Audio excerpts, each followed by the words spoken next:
January 10th, 1962. We knew there was something wrong, but we did not know exactly what.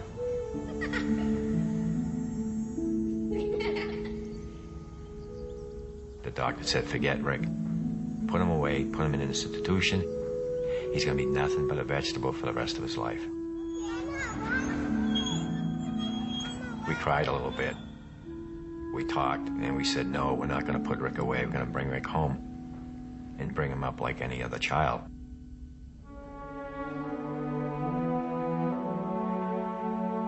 We knew Rick was smart. We could tell by looking in his eyes. And when we talked to him, he was paying attention to what we were saying.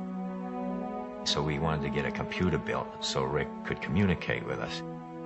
Everybody came to our house that night for Rick to say his first words, and everybody was betting, what is the first words Rick is ever going to say? His mom saying, it's going to be, hi, Mom, and me, the dad, saying, no, it's going to be, hi, Dad.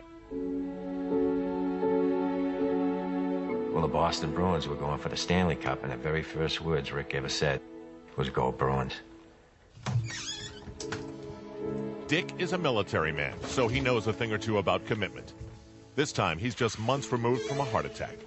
This gift that he gives to his son, or is it the other way around? Either way, it all started when Rick heard about a charity run for a paralyzed athlete. He asked Dad, and Dad said yes.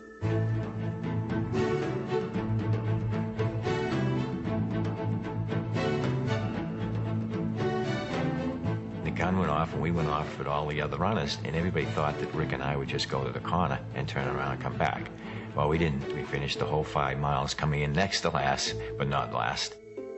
And when we got home that night, Rick wrote on his computer, Dad, when I'm running, it feels like my disability disappears. So that was a very powerful message to me, that we finally found a sport that Rick could get involved in, just like everybody else.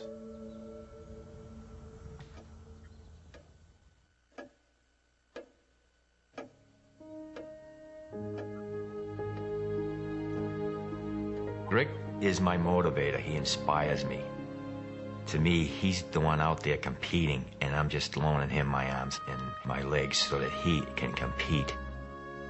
There's just something that gets into me when I'm out there competing with Rick that I can't explain it, and we're able to go faster. And it's just an unbelievable feeling.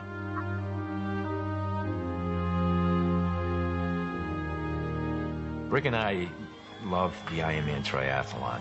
To be out there competing with the best triathletes in the world, to be accepted to compete along with these triathletes. Just to be out there on that pier with all the other triathletes and then waiting in the water for that cannon to go off, it was just so exciting. The feeling coming down the finish line at Leahy Drive, it's just an awesome experience. With the crowd there, all the excitement, the noise, and the announcers announcing, all that, the adrenaline just gets flowing. One more time for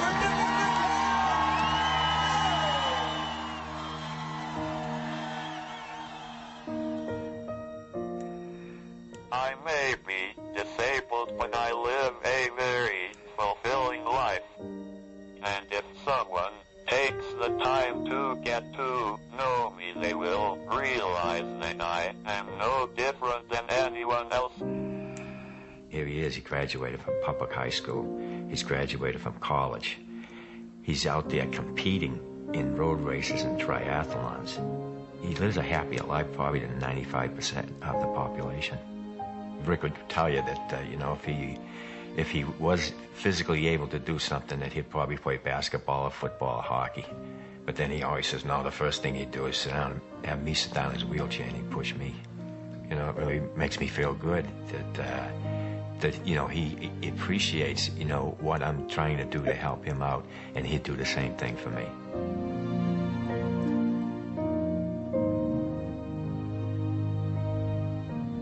Our message is, yes, you can. You can do anything you want to do as long as you make up your mind. You can do it.